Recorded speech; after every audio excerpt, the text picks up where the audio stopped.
in their panic, the aristocratic ruling class is revealing the totality of the corruption because they're revealing the mindset behind the corruption. It isn't just, the 15 or 10, 15 people who are over 150. It's literally hundreds of billions of dollars. And it is just a dark web that needs to be brought to the light.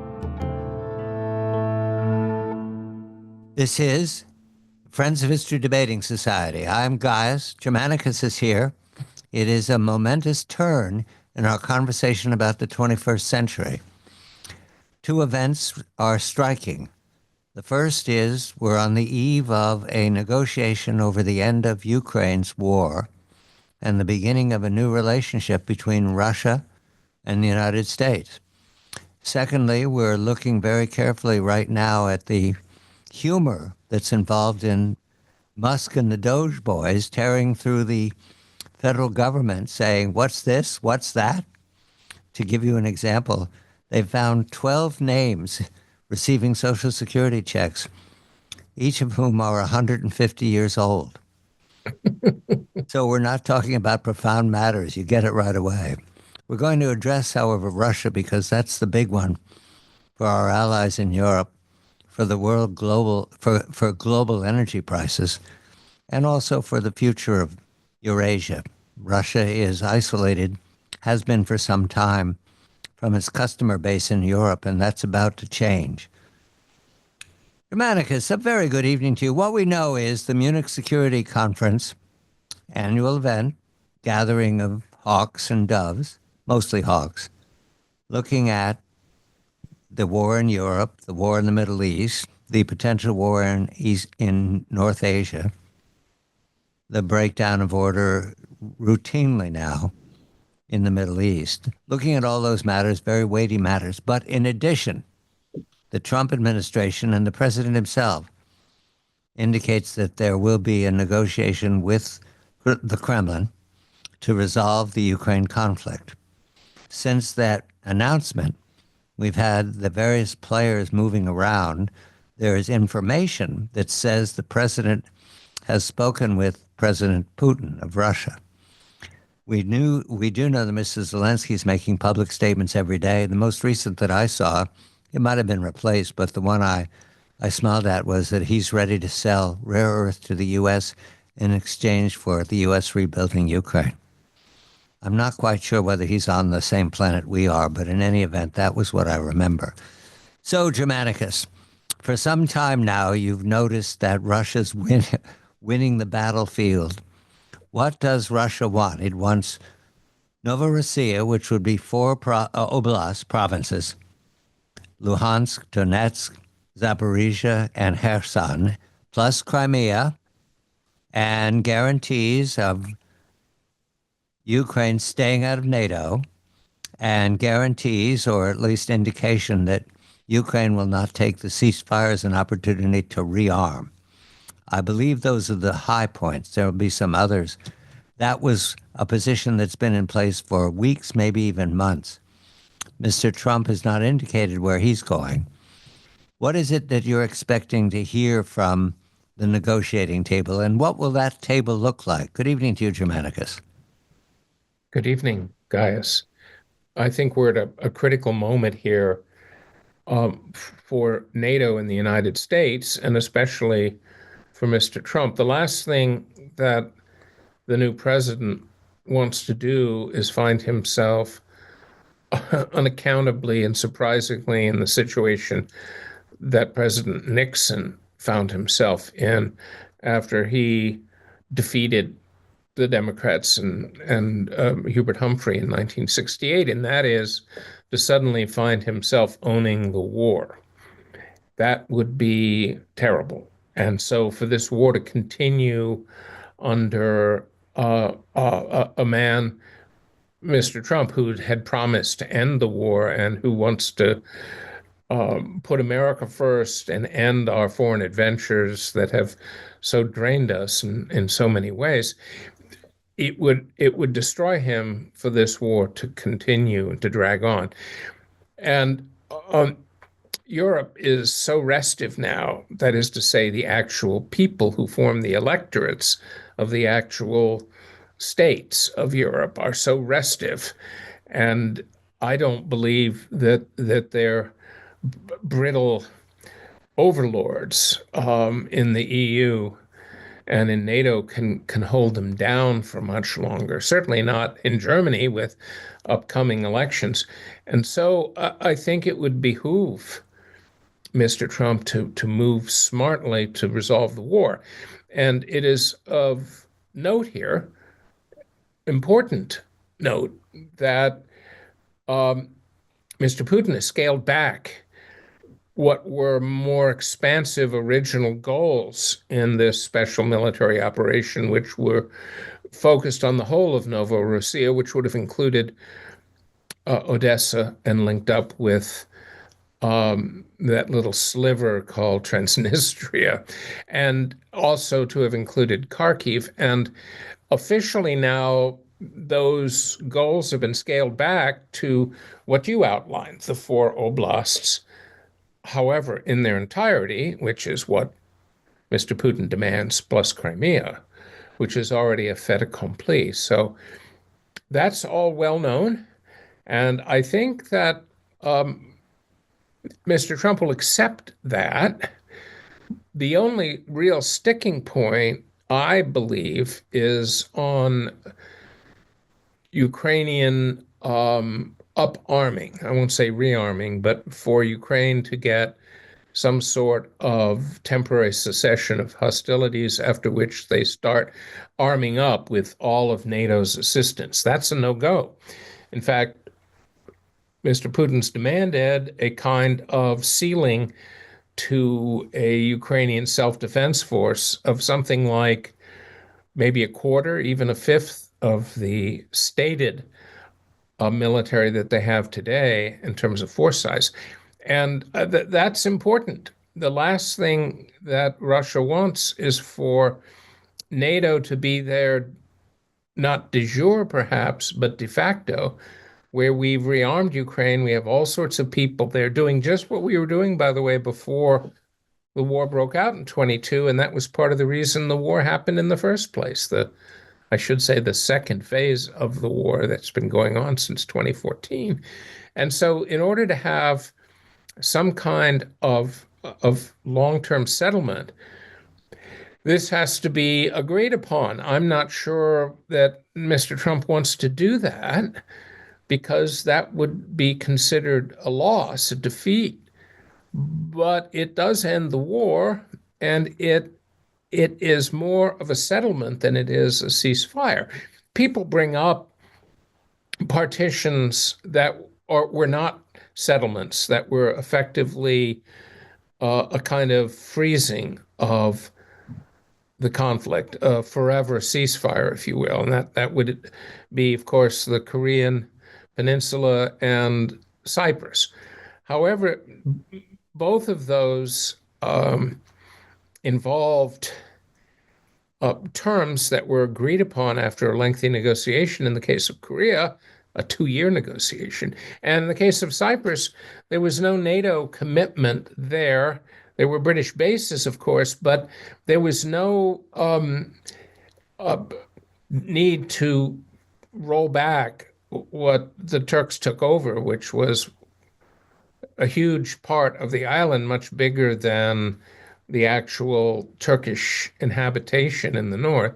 And there was no NATO engagement. There was no combat that would be sustained. It was a very short affair, actually. Both of those, therefore, are very different from what has been one of the most bloody big wars since the Second World War, because, as I've outlined in several articles, the Ukrainians have lost close to 1 million men dead.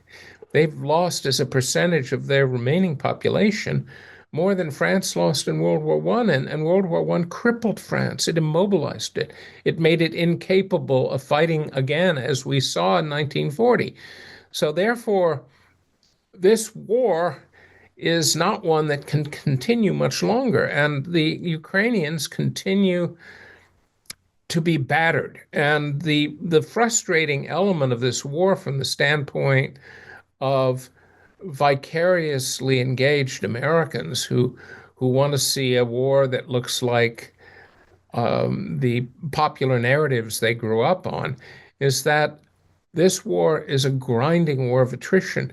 And the Russians long ago decided they were not going to take risks. They were not going to let their men be expended, which in turn would have led potentially to the very thing America and NATO wanted, which would be a regime collapse in Russia. So Mr. Putin's been very careful to shepherd and protect his forces so that their casualties are minimized, while at the same time Ukrainian casualties have been maximized, if you will. And at this point, their whole front is crumbling, and it's crumbling in a slow motion, but that's not the same as a stalemate.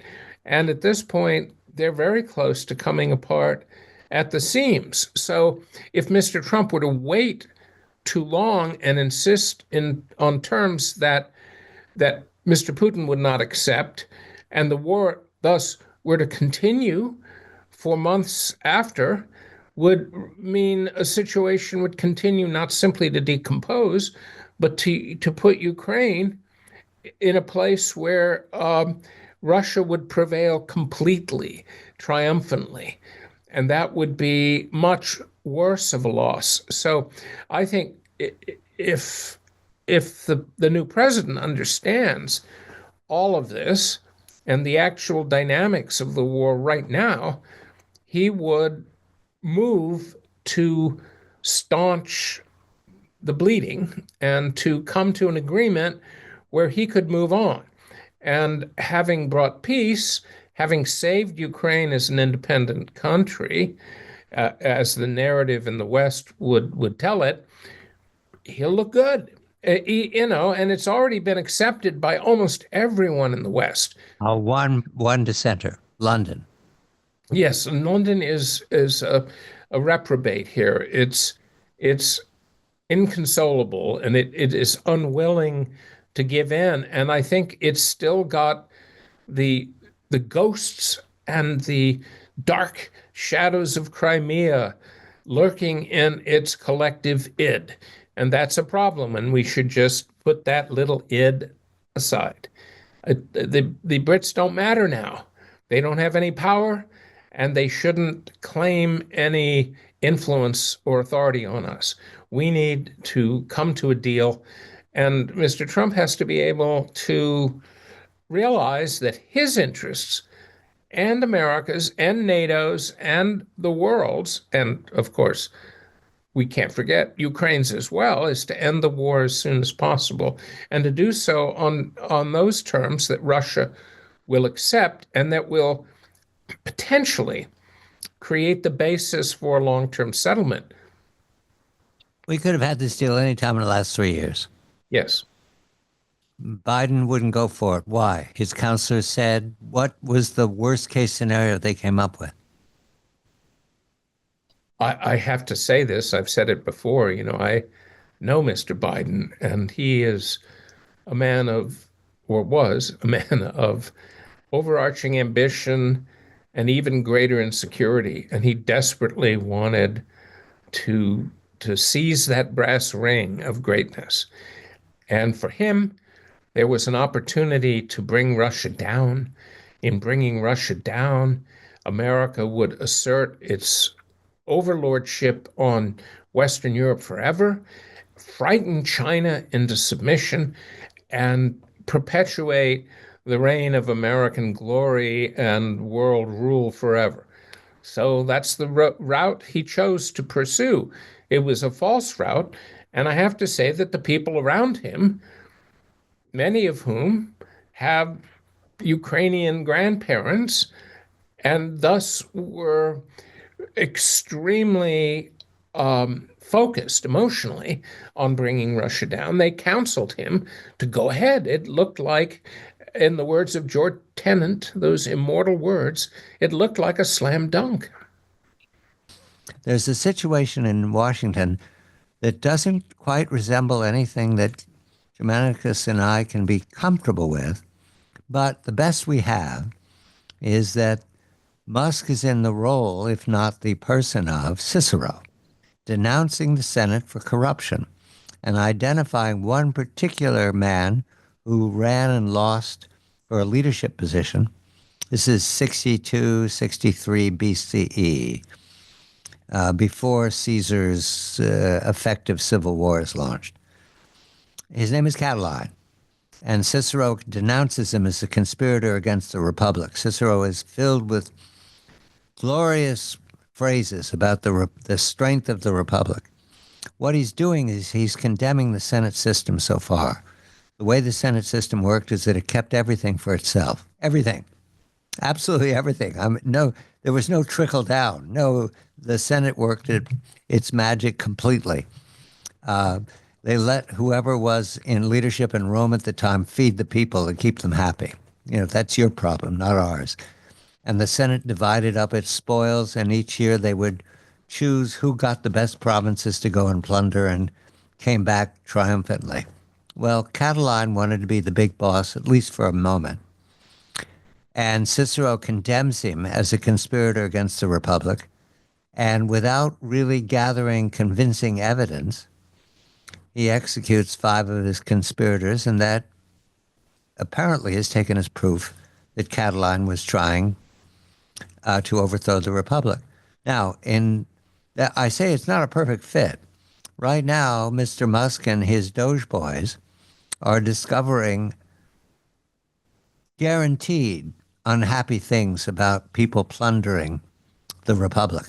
And the saving moment is to learn that it didn't start yesterday. It's been in place for at least a century. We can't be sure when it started. That will be a fun discovery for the future scholars to investigate. Germanicus, when is a time for Cicero to start this condemnation? He would have been pleased to start it somewhat. I don't know if he would have started it with the Gracchi. He would have started in some misty place where the Roman Republic was Camelot. When do you think we should start this plundering of the people in the Senate in Washington? It goes back too far, but certainly in the Gilded Age. And of course, that's what James Garfield was elected to do, was to clean house and to create an actual bureaucracy of merit. And of course, he was assassinated. And it took a long time to get any kind of reform in the spoils system. Again, a term that goes back to the period of the Civil War and after. And what Cicero did was a bid for power using rhetoric as his weapon. And it was directed at Catiline because Catiline was an exposed scapegoat. And the people who had rallied around Catiline or affiliated with him were also relatively weak and were easy targets. And so he adopted this powerful rhetorical laser and directed it at Catiline. And, he says, when, oh Catiline, do you mean to cease abusing our patience? How long is that madness of yours still to mock us? When is there to be an end of that bridled audacity of yours, swaggering about as it does now? Well, it was effective for sure. And it really cemented Cicero in a certain kind of position, which he might later have come to regret, perhaps, shall we say. But the difference between what Cicero did to Catiline and what is going on now is that you have a real effort to root out corruption. And when I say corruption, a certain level of corruption is inevitable in any ruling class because they're cemented into power and they can easily use all of the levers of power to enrich themselves and their children and to create emoluments for their class for all time. And typically, what happens with elites, as it did in Rome, and that would be something that Caesar would not, in the not so distant future from this period of Cicero and Catiline, which he would use to great effect. But the people become aware of this corruption and the fact that the corruption, and here's the big point, the corruption becomes visibly the uh, the tool, the instrument of the deprivation of people in their way of life. In other words, it's not the corruption itself isn't what people reject, and people accept a certain sort of overhead level of corruption. But when they begin to understand that the corruption is one of the reasons that they are suffering in their own life, and when the instrumentality of corruption is depriving them of of not just a good life, but an endurable life, then they get upset. That's what happened in France. It happened in Russia.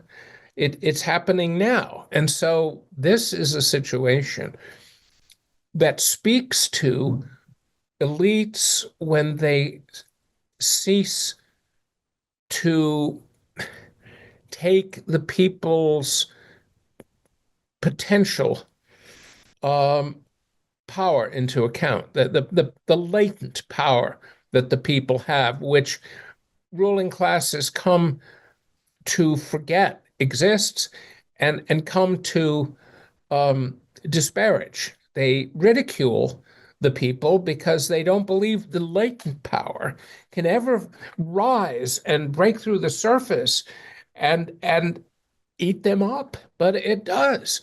Mr. Trump said that when I'm elected, I'm going to turn Musk and his people loose on cleaning up the accounts. We're going to save money. Musk said 2 trillion. We'll find 2 trillion out of the 6. And then he revised that by saying, I'll find 1 trillion. They campaigned on it. Yeah. You're saying that the optimates didn't believe that Trump would win, didn't believe Trump would turn Musk loose, or didn't believe anything. So they doubted everything that's now in place. You went down the line here. First, they didn't believe he'd win. They believed that they could manipulate the entire process so that they would win again and stay in power. Second, they didn't believe that what they had described and believed themselves to be a Yahoo administration could ever be effective. And they didn't believe the people would be that supportive. But lo and behold, 70% of Americans today say that Trump is he's fulfilling the promises he made. Well, he did campaign on it. He Yes, did. but the American people is what I'm trying to say. See him fulfilling that. That means he has an extra wave of support behind him.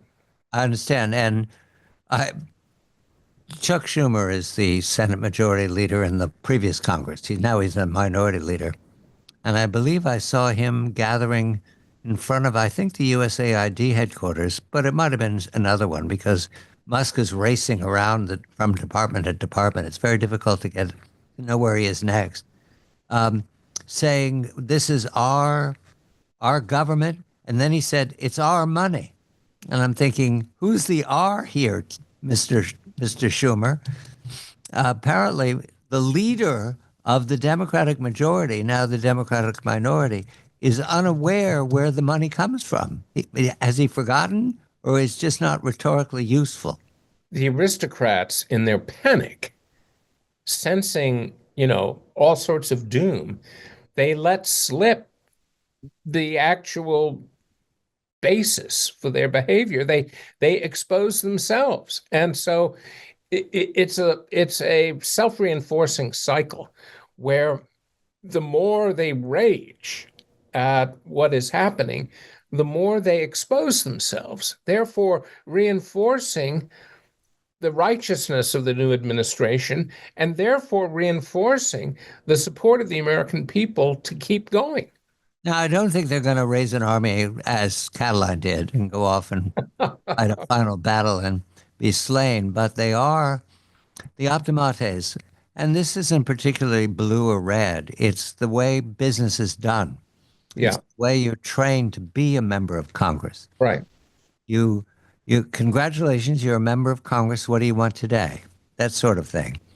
And the civil service, the one that remains in its job no matter who the winner of the election is, the civil service was unaware this was going to happen. We're told stories now. We don't know, Germanicus, because these are anecdotes of people resigning or retiring suddenly because they know that Musk and the DOGE boys have gotten into their files. There's a judge, I'm told, it's just anecdote, who says the DOGE boys can't have access to, and then fill in the blank. And the secretary who's in charge of that department can't have access to, fill in the blank. So apparently the judiciary, at least at some level, the federal judiciary, is unaware of this possibility. They weren't ready for it. It's odd. A temporary restraining order to keep Musk, who's an employee of the President of the United States. He's Harry Hopkins. That's the kind of power he has. Harry Hopkins, FDR sent Harry Hopkins to London to negotiate with Churchill's government right away, right after Churchill became PM. Yeah, but it wasn't a cabinet appointment, and he didn't go through some process. He was just the president's emissary. That is part and parcel of American life and history. And Harry Hopkins turned on Lend-Lease so that they were transferring, whole factories were being sent to Russia because Harry Hopkins identified them as sent to Russia. Billions of dollars. The reason Americans, I've been told this story by my mother, the reason there was no real butter in America is it all was going to Russia. That's right. That's true. Why we invented margarine. If you like margarine, you're a good patriot fighting the Axis powers because all the butter had to be in. Now, why? Apparently, it was Harry Hopkins' position that the Soviet troops would fight better if they ate real butter and not margarine like Americans. They needed fat. We sent all the fat to Russia, and that's why Russia won World War II, because we sent them all the fat. They needed the fat. Harry Hopkins had that power. Musk had that power. Yes. Well, the power will happen here. There's no way to stop it. But what I was just saying is that in their panic, the aristocratic ruling class is revealing the totality of the corruption because they're revealing the mindset behind the corruption. It isn't just, the 15 or 10, 15 people who are over 150. It's literally hundreds of billions of dollars. And it is just a dark web that needs to be brought to the light. And they're showing the American people exactly who they really are and what they've been up to all these years. And of course, that ruling class includes the old establishment Republicans as well. So it's a kind of a clean sweep that is underway, shall we say. Did we know that we had a government that was this wacky? No, we didn't. But we're Romans. It would never occur to us. We're Romans under an emperor, which may be where we're headed, Germanicus. Well, it's certainly undermining. See, what the ruling class has done is they're undermining the kind of faith and confidence in a republican system of government. Who can hear 12 people are 150 years old and have faith in the republic? Who can do that? Well, nobody does anymore. And it was all coming out with the censorship of social media and, Matt Taibbi coming out and showing how the government had been meddling in private social media to censor. Have you seen the number that Politico received? It keeps climbing. The last I saw it was in the 30 million range. The number? Politico claiming that was pro subscriptions. That's how they laundered it. 30 million. I heard initially the number was 8 million, but now it's 30 million. For an online presentation of the status quo, $30 million.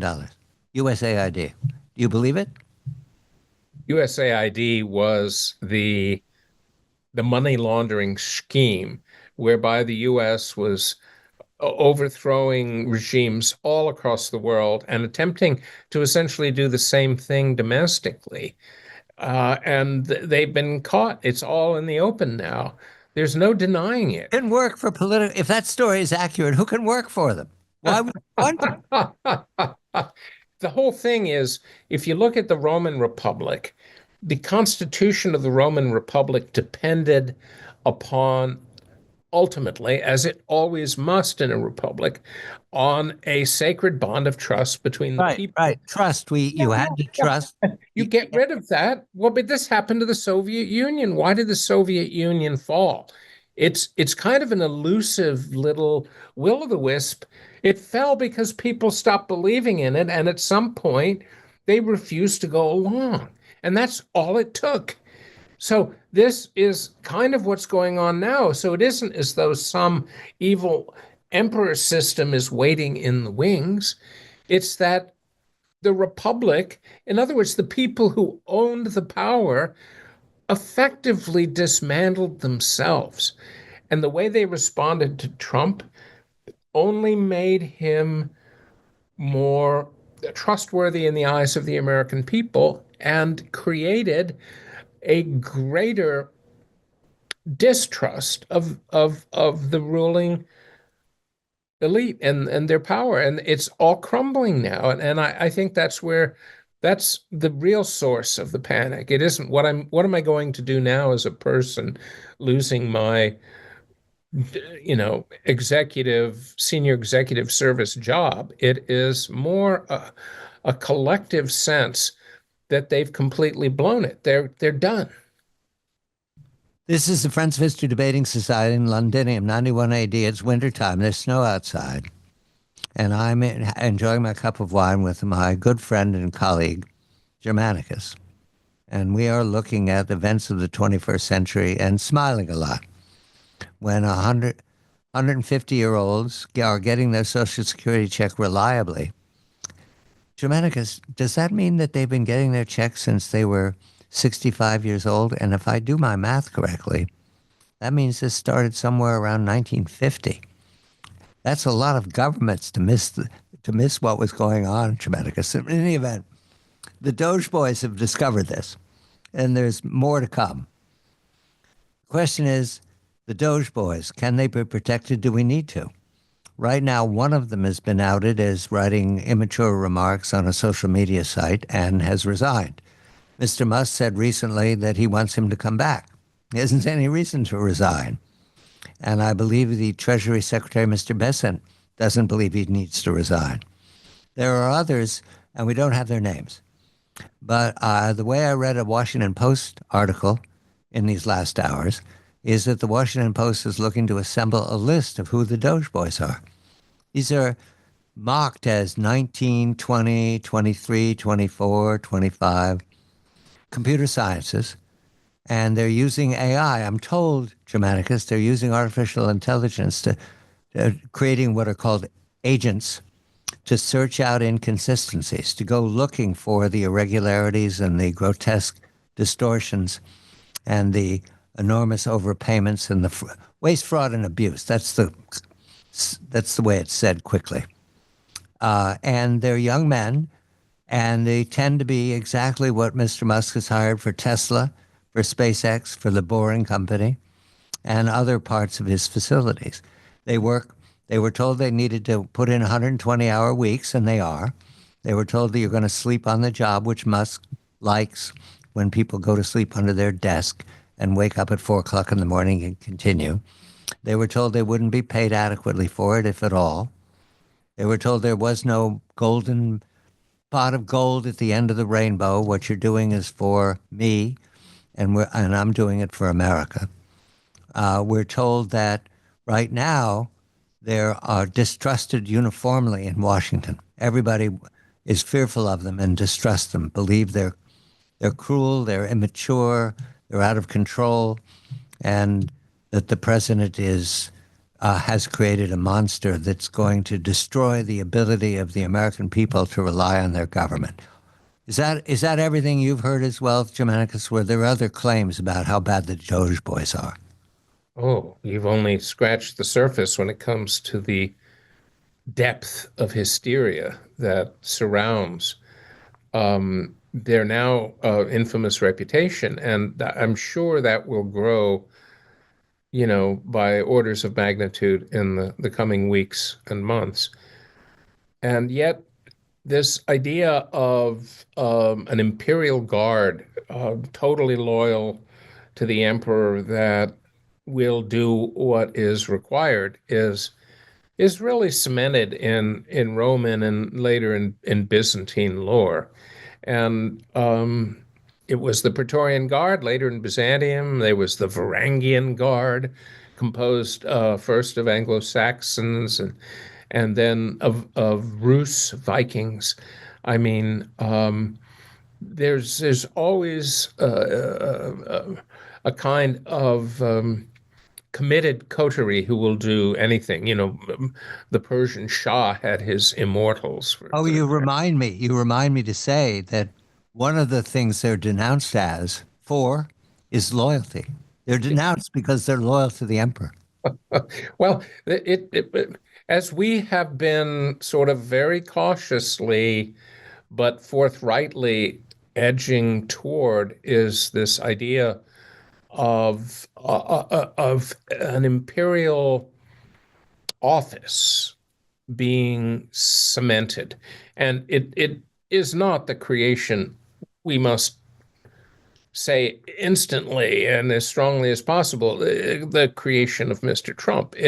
The imperial presidency has been around since FDR, if not Woodrow Wilson, and it is now. I think Wilson titled his book in 1870, the Imperial Congress, Imperial President. He used imperial for some metaphorical reason.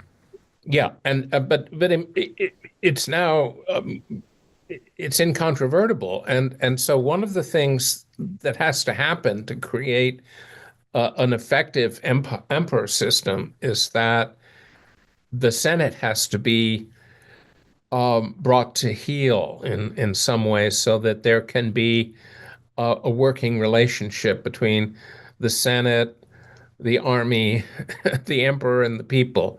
And I guess that's what is going on now. And the Senate is in the, sadly, from their perspective, invidious position of being like the Roman Senate in the final throes of the Roman Republic.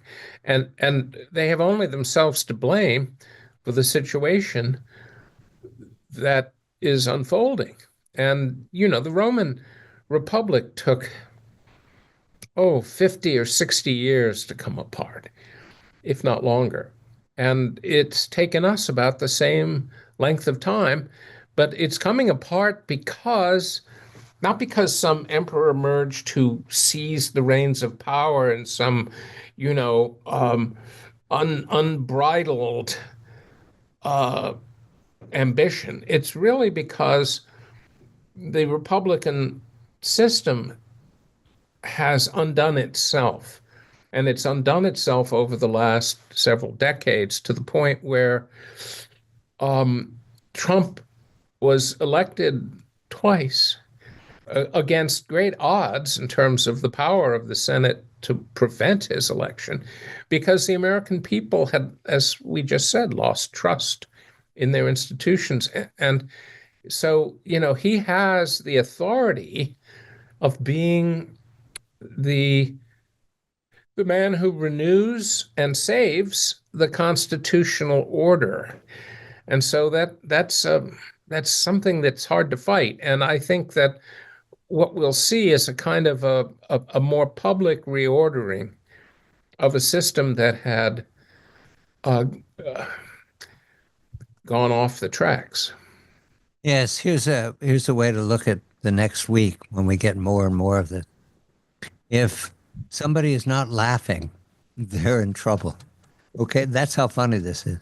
Yes, well, So, I agree. And, part of the problem, or I should say, one of the reasons it has so publicly and visibly come to a head is, frankly, the Biden administration, because yeah, you can't have a figurehead emperor being run behind the scenes by others and sort of paraded like a marionette, and that was the final blow, and that was something again that they did to themselves. No one forced them to do that.